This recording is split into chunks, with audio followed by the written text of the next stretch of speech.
Hello, in this video I'm going to cover subclassing in healing and what I choose for my staple classes, and then I have a flex to cover all the other classes so that if you're interested in building a healer in every class, I'm going to show you what I recommend on using.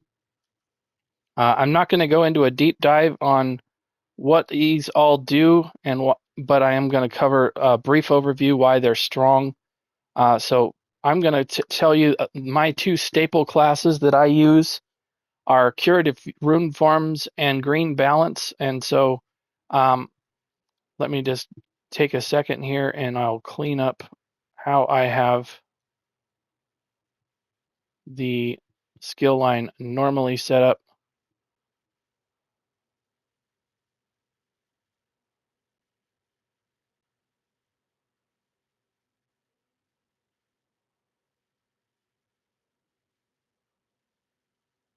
Okay.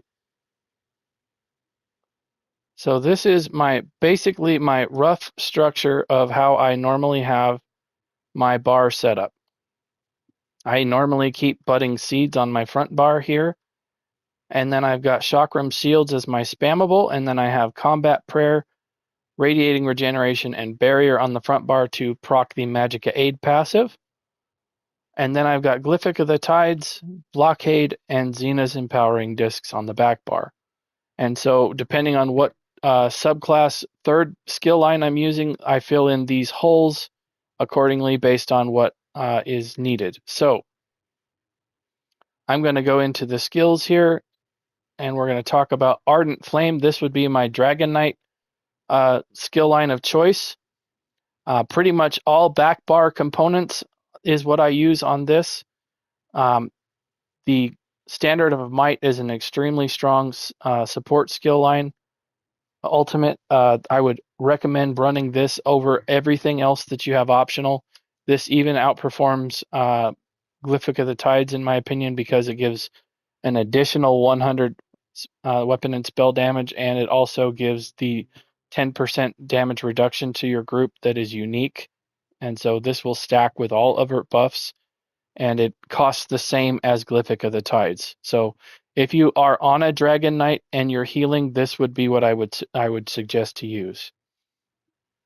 Firekeeper is another really strong skill to use for healing because this will give your group minor fortitude and minor heroism, and this persists for a period of time. Perhaps that's the wrong. Let me just double check that. Yes, Firekeeper is the right one. So this one heals your group for every second they're standing in it, and then they also this increases the healing if you are standing in the area as well. So if you stand on it, it gets stronger, and then you give them minor heroism for 15 seconds. So why is that a good thing? Because if they're going to use the Shattered Paths Signet, the new mythic, then they're going to need a source of minor heroism to counteract the minor timidity that gets put on them when they wear that mythic. So this can be a really strong help for healing and your group.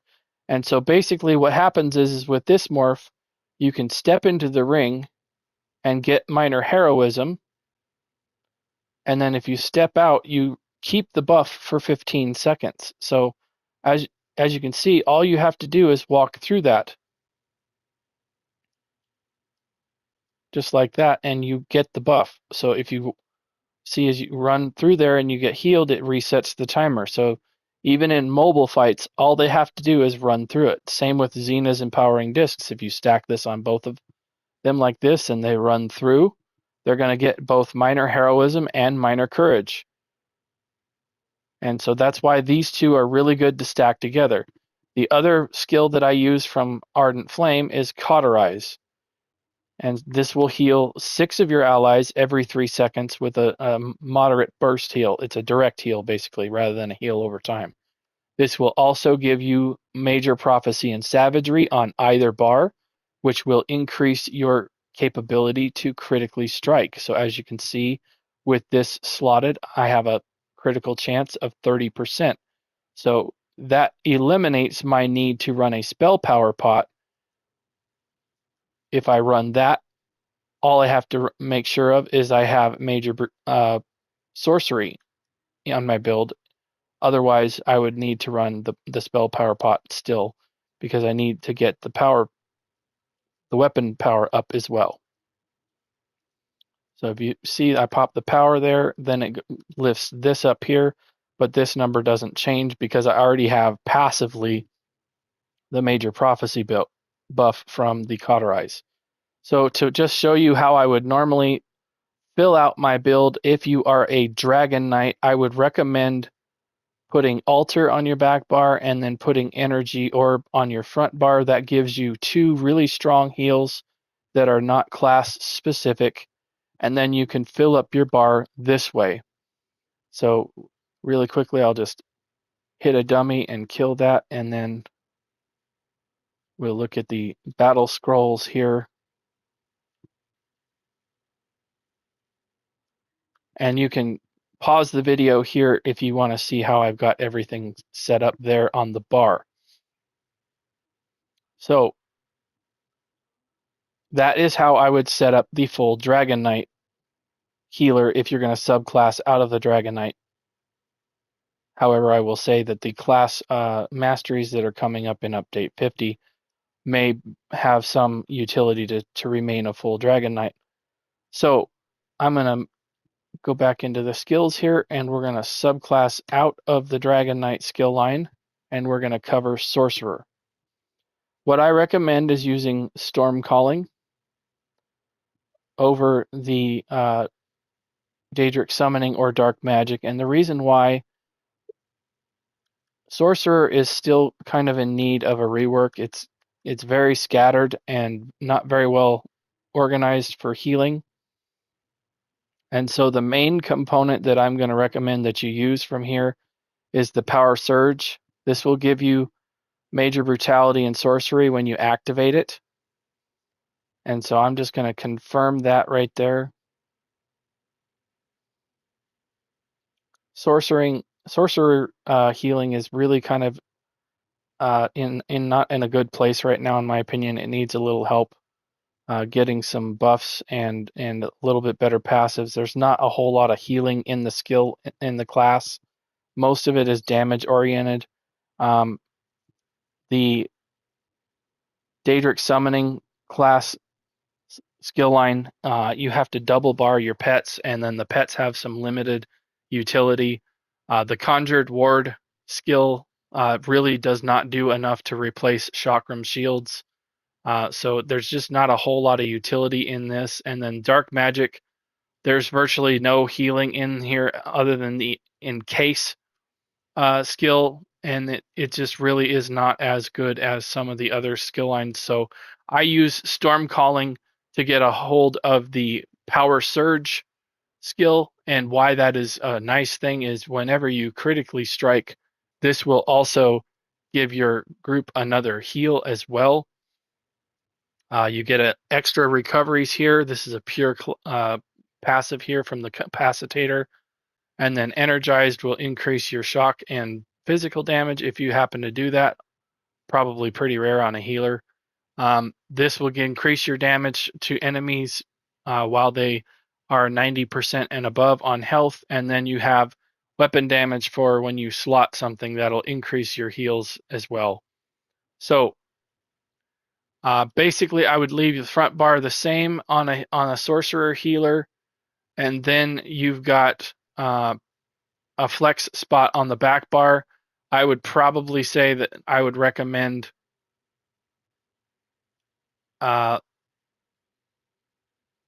looking into fight specific kind of plugins here. Let me just put the Glyphic back on. The R1 button there could really become a lot of different things. Maybe even a scribed skill like Healing Burst here would give your group minor resolve with a heal over time. You could pop that on. That's with a burst heal, a heal over time, and minor resolve. That would be a good choice maybe even the shield from the mage's skill line, or if you need a bone surge to give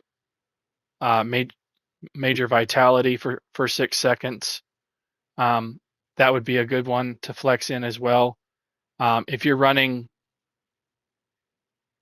powerful assault on your healer build, this is always a really strong heal and a really good flex for any situation. So this would probably be my recommendation, is to put Echoing Vigor on your build. A really unique thing about Echoing Vigor is the heal from this stacks very well with everything else. So, and it's a long lasting heal, so you don't have to babysit it as much. It's 16 seconds. So everything on this back bar setup, the shortest one is the Wall of Elements is 15 seconds. So making it easy to manage. So this would be my recommendation for setting up a Sorcerer healer. So we'll just go into the Battle Scrolls add-on here, and we'll get a look at the bar that way. And as you can see from the build, the front bar setup and back bar setup here. If you want to pause the video, you can see how I have my stuff set up this way. As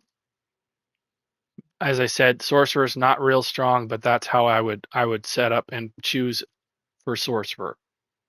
So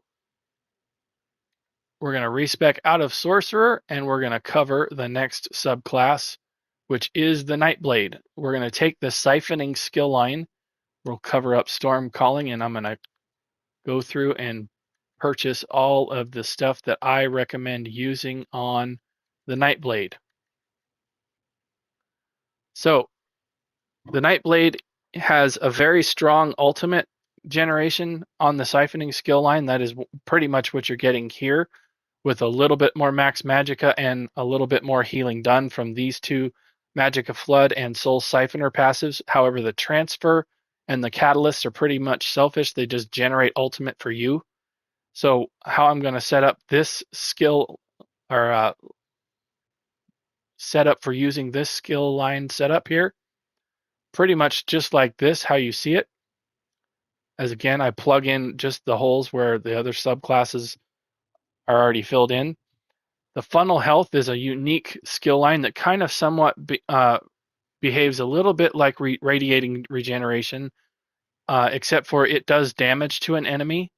And so you hit an enemy and then it will hit you or your allies. So whereas you do the Radiating Regeneration and it just hits your allies, the funnel actually does damage to an enemy. Let me kill that there, and we can talk about the other skill on the back bar that I recommend is Sap Essence. This will give you a resource of Major Brutality and Sorcery, and then it also will give your group a direct heal if they are within 8 meters of you. So if you go over here and hit all these dummies like that, then that's also going to heal your group. And it's really effective to do that where you're going to hit a lot of enemies, because all the damage that you do in that is transferred to a heal plus 20% for each enemy hit. So the heal itself gets bigger if you're hitting a lot of enemies. So that's a really strong skill to hit as well. When you're running this skill line, you're going to get a lot more ultimate fast, and you're going to be able to proc your Glyphic of the Tides a lot more effectively. So that would be my recommendation for the Nightblade setup. We'll just go into the journal here in the Battle Scrolls, and we'll go to the very bottom, and I'll go over to the build channel here, or the tab here, and you can see the build setup, how I have it set up. That is the Curative Runeforms, Siphoning, and Green Balance. This will give you a wide variety of AoE heals over time, and strong build utility overall. So this would be my recommendation for Nightblade. So I'm just going to delete all those so I have a little bit more cleaner situation there. We'll go back into the skills. We'll respec out of Siphoning, and we're going to go into the Templar.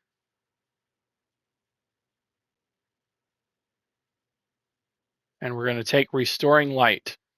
So we'll put that over the top of the Siphoning, and I'm going to talk about Channeled Focus, Extended Ritual,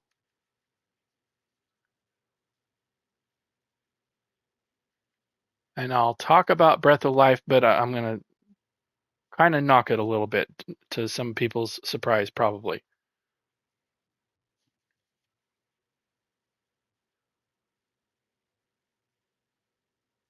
Okay, so here we go. We're in, let me just go into the Undaunted skill line here and put Orb on the front bar. All right. So for the most part, all you really need to use from this skill line is Extended Ritual. Breath of Life is a really strong burst heal. The only problem this is it's not real reliable in terms of who it can hit. It can hit you and another ally. So I don't recommend this in trials because the heal may go to somebody who doesn't need it, that you're not trying to focus on. For example, if you're cage healing for some reason, you could just hit this twice and get a massive burst heal out of an area. So let's just compare. The heal that you get from this is 12,880. Well, you get a big heal out of this of 14,000. Now let's look at the cost. 1,457 compared to more than double for this one. And it's not an AoE. It only hits one person. The nice thing about this is you don't have to aim it. It hits in a cone. So you can just hit. Let me put it on the bar first. That would help. Okay, so you can just hit the heal and it heals you.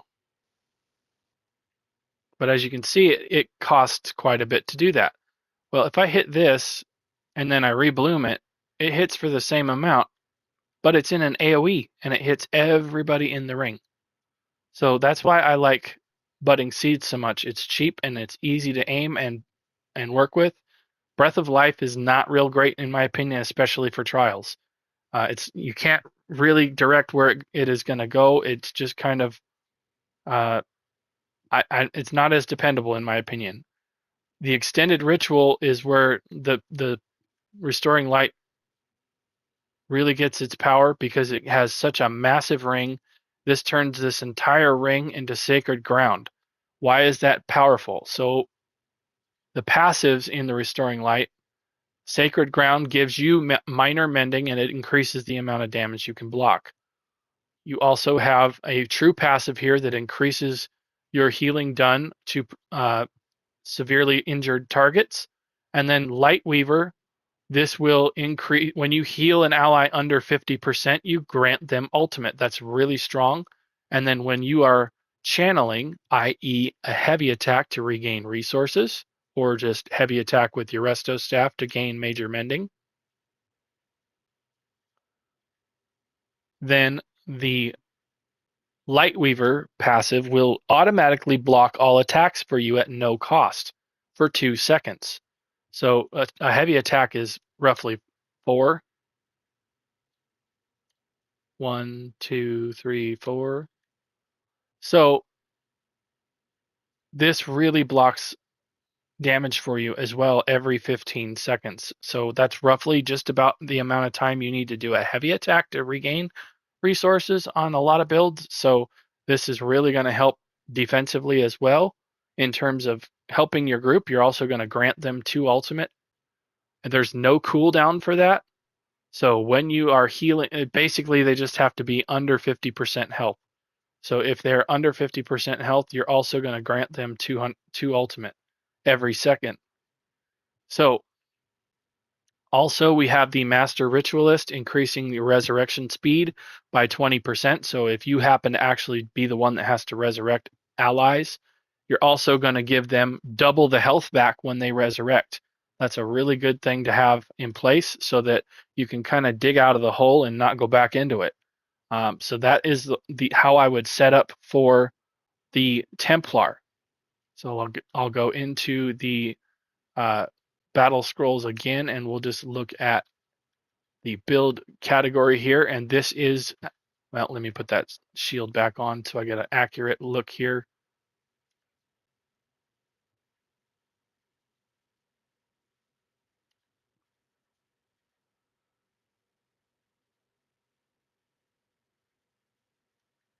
All right, so there. Now I have an accurate look of how I would recommend using the Templar. As you can see, I've got a front bar pretty much set up the same way. I recommend building like this because then if you have a lot of different characters that you want to build healers on, when you get on, they're all in the same setup spot. You don't have to remember who's set up how. If you set up very similar like this and just keep all your builds where you have the same button in the same spot, it's really going to be an easy thing for you to learn and just run on every character. Um, you don't necessarily have to build exactly like this, but I would recommend that you put your long-lasting skills on your back bar and your shorter ones on your front bar. That way you don't have to bar swap as often. It's a lot easier to manage in content if you don't have to do that. So we're going to go back into the skills and we're going to subclass one more time here and we're going to cover Necromancer.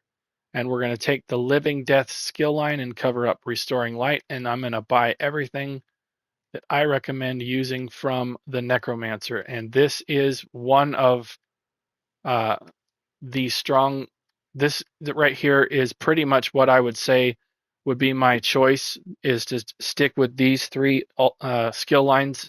If you are on a Necromancer, on an Arcanist, or on a Warden, this would be the setup that I would recommend. This is extremely powerful. I'm going to go over what this class gives you. So the Living Death will give you the access to the Resurrection Ultimate. A little bit of an expensive ultimate, but this can be a really awesome get out of trouble instance. If you're going for a hard mode clear or something like that, and you got quite a few people dead, you can pop this on where your dead people are and instantly res three people at once. This is really, really helpful. Then we've got Enduring Undeath. This is a fairly cheap skill to cast, as you can see. What this does is if you use this in ad pulls especially, it consumes corpses and adds a heal over time. For every corpse it consumes, it will add 5 seconds to the heal, and it can consume up to 5 corpses. So you can extend the heal over time for 25 seconds for one cast. So that's a massive skill to use. The other morph, if you want to use the other one, will act as a AoE cleanse. However, in most cases, I recommend just using this. If you need a cleanse, the better one to use, in my opinion. That way you don't have to pop your skills back and forth. Efficient Purge. Make sure you get this leveled up all the way. This is an area of effect radius of 18 meters, so it's a really big, and it removes 3 negative effects immediately from your group. If you get this down to fully leveled up and then you build like I build, it's not going to be that hard to manage this skill. So make sure that you do that. If you're curious on how I build, I'm going to put my healer playlist in the description. Check out all those healer videos on there. You'll be able to figure out how I get this down to 3,833. It's really a great way to build and manage skills. So uh, just to finish up with the Living Death skill line, we've got Intensive Mender. This is amazing. This will create a corpse in combat. So I'll just hit this enemy here to create a corpse. Basically, when it gets halfway like this, I can recast it, and then I can proc Braided Tether. And why Braided Tether is such an amazing skill is during ad pulls, you're going to be able to hit this all the time. So not only does it heal around the corpse, it also heals around you, as you can see from that effect. So why is that awesome? Anybody touching the tether or that 5-meter area around yourself is going to get healed. In addition to that, as you can see from the very bottom, while you have this slotted, your overall healing done is increased by 3%. So that is a massive help as well. And that stacks with all the other healing done bonuses, such as this one from Curative Curse, where you get 12% increased healing done while you have a negative effect on you. If you're in a trial, you're probably going to have a negative effect on you of some kind. So this is going to be up quite a bit. Then you have near-death experience, and then that will give you an increased critical strike on enemies or allies that are severely hurt. So if you get into a situation like we covered with Green Balance where they are low health, you're not only going to get major mending from the Green Balance, you're also going to have a high chance of critically striking here with an extra 12% there. From corpse consumption, every time you consume a corpse, once every 16 seconds, you can gain 10 ultimate from this. Also, while you have your Spirit Mender out, you get an extra 155 recovery. So just to show you on this build that I've got set up, the recovery that I have, before I cover this, I am not using Magicka recovery glyphs. As you can see, these are Magicka spell cost reduction glyphs. So my recovery is not getting buffed by these. In addition to that, I have the Ritual Mundus Stone. It's not the Atronach. So when I'm just standing here with my Ghastly Eyeball, I have 2,324 Magicka recovery without being buffed by anything. So what I'm going to do is I'm going to pop my Spell Power Pot, get my Spirit Mender out, and then I'm just going to put my Xenas down. And as you can see, my recoveries have gone up to about 3,300. This is an extremely easy healer build to manage with that kind of recovery. If you're interested in any of the deep dives into any of the other healer stuff that I've done, I recommend checking out my healer playlist. I've got a lot of healer builds, healer videos in there that should be helpful. Before I close out the video, if you're interested in add-ons or any other subjects on the game, I have a very large catalog of videos on my YouTube channel. If you go to my channel and go down to my created playlists, I have everything organized by subject on there so you can find out what I've covered in the game. I have well over 300 videos on the video game, so if you're interested in that, please check that out. If you thought this video was helpful, please consider liking the video and subscribing to my channel. Thank you again for watching, and I will see you in another video. Bye.